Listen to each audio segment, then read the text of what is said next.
What's going on, guys? It's your boy Scrub here, back again with another video. Hope you guys are all having an absolutely fantastic day. I know I am. If you are, be sure to press the like button. Otherwise, no joke, no scam, you'll get bad luck. But if you press the like button, then you'll 100% get good luck guaranteed. I actually talked to a leprechaun and he said he'll work it out. Anyways, guys, as you can tell by the thumbnail and title, today we're going to be talking about a black market at a school. Yeah, that's right. Every now and then the mobsters get a grip on an elementary school and nothing is ever the same. Real talk though, one of my best friend's little brothers, who I've known since he was a wee little tot, literally around, I don't know, 2 months old, recently got suspended at school for running a black market. And of course, black markets are bad and you shouldn't do it, but I can't lie, I was a little proud of the kid. So the other day I went over to his house since he got suspended for a week and asked him to tell me the story so I could tell it on the channel, and he said it was all golden. So yeah, Luke, if you're watching this, big shout out to you, you up-a-daisy ho. Good job running a black market, and without further ado, let's get into the video. So my friend's little brother is a little bit of a hustler. Me and him have that in common. I've always been the kid that would like pull up to school selling gum. I think I actually made a story on this channel about the time I got suspended for selling gum. And I thought that was pretty ingenious, you know. I made a lot of money selling gum at my middle school and got in trouble for it. But let's just say that this time, my friend's little brother took it to the next level. Our school district did this thing where they basically banned all soda or chips with a certain amount of fat content in them from being allowed to be sold in school. The only drinks that were available now were like water, and the only chips that they had were like, I don't know, organic double-lipped Lays with onion dip. Like, okay, maybe not even onion dip because that sounds good. But basically, if you weren't a vegan cow eating grass, you really didn't have much tasty options at school. And one thing you gotta remember as an entrepreneur is if there's a hole in the market, you can fill that hole in the market and make some pretty solid cash. And at the start of the school year, my friend's little brother walked up to me and basically was like, yo, I know that you got in trouble for selling gum at school. I'm thinking about selling soda and chips. Do you think that's a good idea? And I was like, yeah, absolutely. You know, if people will buy chips and buy soda at school, then by all means, you should sell it. You can make a profit. You buy a 12-pack for $4.99, sell each soda for $1. You'd make, you know, $8 per 12-pack. That seems like a pretty solid profit margin. You should do it. And he was like, oh, yeah, okay. And then his older brother went back to school, so I hadn't really seen him in a while. It'd been probably 6 months since I saw him. But I get a text from his older brother the other day saying, yo, my little brother got suspended for running a black market ring. Do you know anything about it? And I'm like, huh, what are you talking about? And he says, hold on. And next thing I know, I get a FaceTime call because he was home for the weekend. And him, his brother, and his mom are sitting on the couch and basically say, all right, we got a story for you. So it starts off pretty good. He's taking, you know, 24 sodas to school every day, flipping them by the time lunch rolls around and pocketing, you know, 20 bucks a day in profit. That's pretty good, you know. Hey, making 20 bucks a day by just showing up with soda, that's a pretty solid amount, you know. And soon enough, word spreads of his little escapade, and he starts bringing more soda to school, and the operation grows bigger. And it gets to the point where he's selling, you know, 100 sodas out of the back of his car every day and making $100 a day. And for like, you know, a junior, senior in high school, that's pretty solid. That's some pretty nice cha-ching that you're bringing home for not really having to do anything. You just go to the store and buy the soda, turn around, and you're making profit. Like that's pretty easy. And then he realizes that this business system could be very, very profitable if he just starts giving other people sodas to sell as well. Why only sell 100 sodas at your car before lunch when you could just give 100 cases to multiple people to sell before lunch? And so he starts having people that are basically soda dealers. I'm not even kidding. That sounds like I'm like euthemizing for people, you know, hurling crack rocks. But he legitimately starts giving kids cases of soda to sell, and then they can keep a little bit of the profit. So he's kind of got a little bit of an empire at his school that's doing incredibly well. He's making, you know, $300-400 a day flipping soda. Keep in mind, it's banned from the school. And the last time people got caught doing something like this, they got suspended. I had the same thing going with gum at my school and managed to get shut down pretty quickly. Now, there's a Greek tale about Icarus and flying close to the sun, and I don't really know what the moral of it is, but basically, if you get too close to the sun when you're doing something you're not supposed to be doing, you get caught. And getting caught is never very fun. And, my friend here didn't really follow the memo of, hey, making, you know, $400 a day from selling soda at one school is great. Maybe don't get any bigger, because the more moving parts you have, the easier it is for a moving part to get caught and get stuck. Because on top of making all this money, he decides that, you know, his school's not enough. Making this money is great, but he can get into other schools because the ban on sodas is school district-wide. And obviously, if every school is having problems with, you know, sodas being banned and people not having having to have access to chips, and it's super profitable at this school, then in theory, he can make money at other schools. So he ends up calling up one of my cousins, which I didn't know was involved until I'm hearing this story, who goes to the school that I graduated from because he lives pretty close by, and says, yo, dude, I have this business model. You can make $100 a day. All you have to do is start selling sodas, get more people involved, and then I'll take the profit, but I'll let you keep that money. And my cousin goes, hell yeah, man, I want to make $100 a day, bro. I'm working at the roller rink for $7.75, bro. Are you kidding me? I make more money to do less work? That's what called capitalism is. And so he goes, yes, fine. And then they start selling soda at the school that I graduated from. So he's now in 2 schools making all this money. He starts to make close to $1,000 a day selling soda. And I didn't realize how many kids had a caffeine school addiction.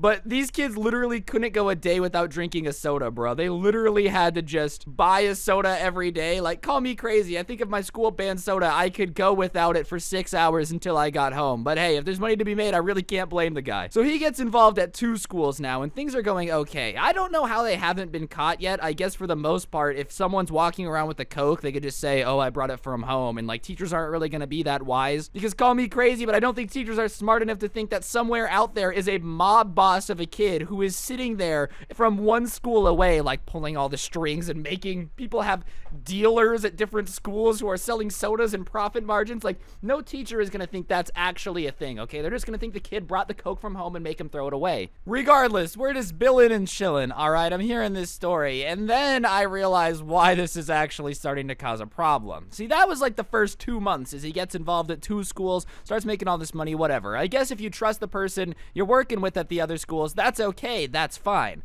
But my friend's ambitions keep getting a little bit bigger, okay? And he starts to get involved at more schools. And some schools in Las Vegas are really great and most people are trustworthy, but he starts to get involved at schools where, you know, people making a ton of money aren't going to be honorable and actually give you your cut of the cha-ching, you know what I mean? And he finds out that one of the kids who is in charge of the soda operation at a school across town has been basically not giving people any money. Like, he's just taking the soda that my friend's providing and then profiting and not giving him his cut. And like I said, my friend is basically running a mafia ring because, and I can't understate this enough, he sends one of his friends to fight the kid who is taking his profits in order to teach him a lesson. This is no longer people just selling Coke before school. My friend's little brother is running a mafia crime ring, dude. He's sending people to intimidate others at different schools, sending people to make sure that his profit margin is getting in charge. He's making people fight in the streets to try to prove that people are stealing his profit margins.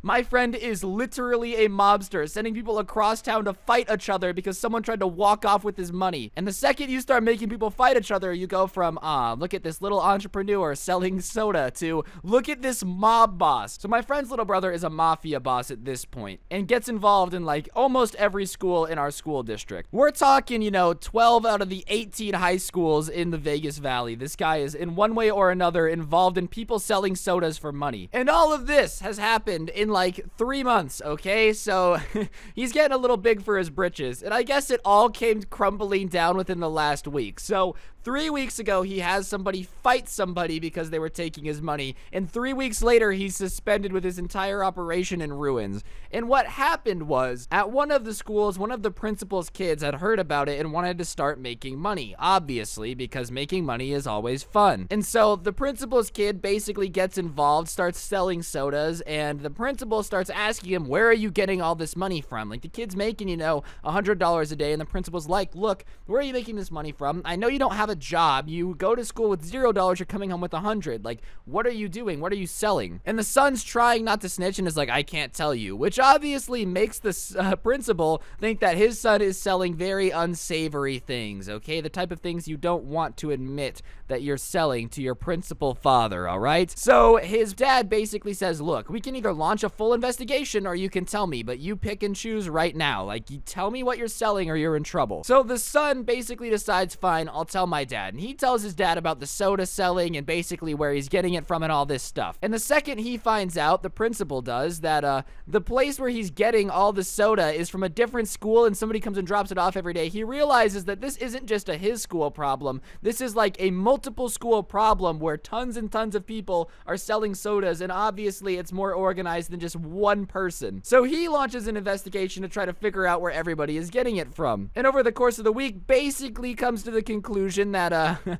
it's coming from my friend's little brother's school. And how they figured out it was from his school is one by one, they were pulling kids into the office, and most of the kids were snitching as fast as humanly possible. They were like, oh, am I in trouble? Okay, this is where I get it from. This is where they get it from. And so slowly, throughout the course of like a week, they just made kids snitch on each other until they figured out where all of this stuff was coming from, which obviously is not good for my friend's little brother. So through a series of snitches, they find out it comes from his school, and obviously once they know which school it's coming from, it's pretty easy to figure it out because they just have to get one person to snitch on who's giving it to him from there, and he's screwed. And so I ask him at this point, I'm like, did you know you were screwed, or did you think you were gonna get away with it somehow? He's like, well, okay, obviously I knew that like they were closing in, okay, I didn't think that I was necessarily gonna get away with it, but I didn't think that I was gonna get in as much trouble as I did, because basically what happens is he comes into school one day and gets called into the office during his first period class, walks in, and the superintendent of our school district is there with the principal of his school, and they basically tell him to have a seat. They basically tell him that they could have him arrested for running a contrabanded operation on school property, bruh. Call me crazy, okay? Like, I get it. Is it disrespectful to sell soda after you banned it? Sure. But calling, like, Coca-Cola contraband? Come on, bro. We all know that that's just untrue. Like, yes, that's right. We know that you've been selling dangerous contraband on school ground. I mean, what? Like, diabetes causing? Sure, but I mean, you could live with diabetes. Like, yeah, does it suck a little bit? Obviously, but come on, you'll be fine. Living with diabetes is not the end of the world. So they're basically telling him that they could have him arrested right now, and the school police officer is there, and it's basically like, yes, what you did is very disrespectful. And he's like, dog, are you guys serious? Like, listen, okay, I understand I was selling soda and that's wrong, and if you gotta yell at me, that's cool. And they're basically like, if this happens again, we have every right to withhold your degree, and we could expel you right now.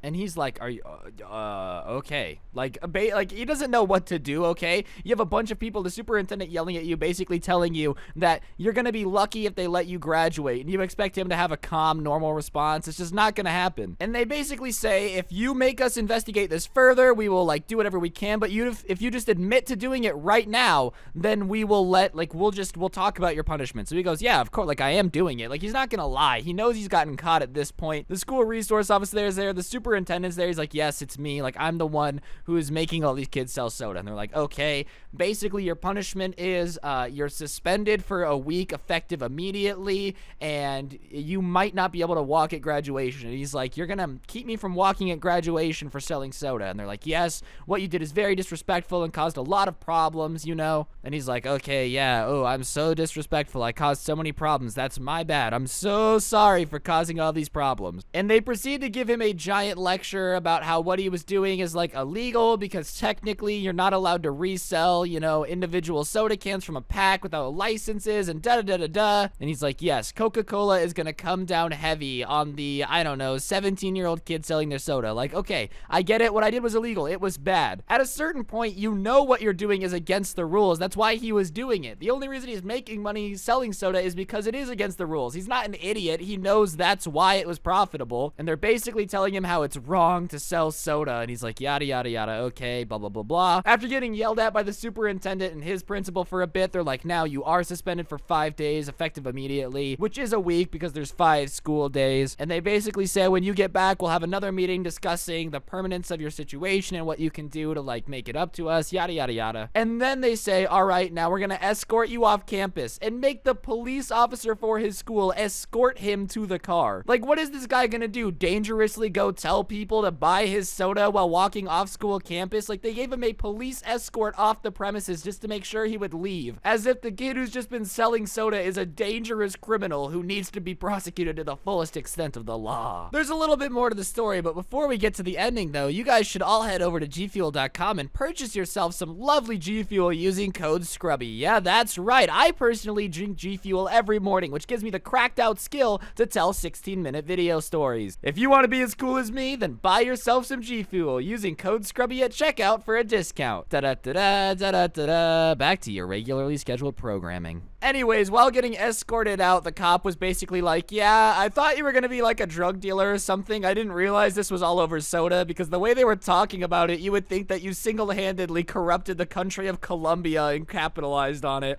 And he's like, what were they saying? And basically the cop was like, well, they were saying that you were basically a criminal who needed to, you know, learn your lesson before you got out in the real world. I didn't know you were just selling soda. I mean, obviously it's against the rules, but I don't really see what harms. And he's like, I know, right? Like, I don't really understand why they care. So, yeah, my friend's little brother might not be able to walk at graduation and is suspended for a week because he was selling soda and made a ton of money doing it. The one thing is they really can't take the money back because they can't prove what came from the soda and what came from everything else, so that's a benefit. And as for his parents and whatnot, they don't really care at all. If anything, they think it's just a sign that he's gonna be like more successful later in life if he did that with soda in high school. But yeah, that's the school black market that just got cracked by my friend's little brother. If you enjoyed the video, be sure to press the like button, comment down below, and subscribe if you're new. Turn on notifications. If you want to basically turn on notifications, you can get yourself a fat shout out. Today's notification shout out goes to Super Lame Grant. You have the same name as my best friend, so kudos to you. If you want a notification shout out, send me a screenshot of your notifications onto my Instagram @Scrubby. You should follow me there and on Twitter @Scrubby_69. Don't get anyone pregnant. If you do, make sure they're hot. I'll see you guys tomorrow. I'm out. Peace.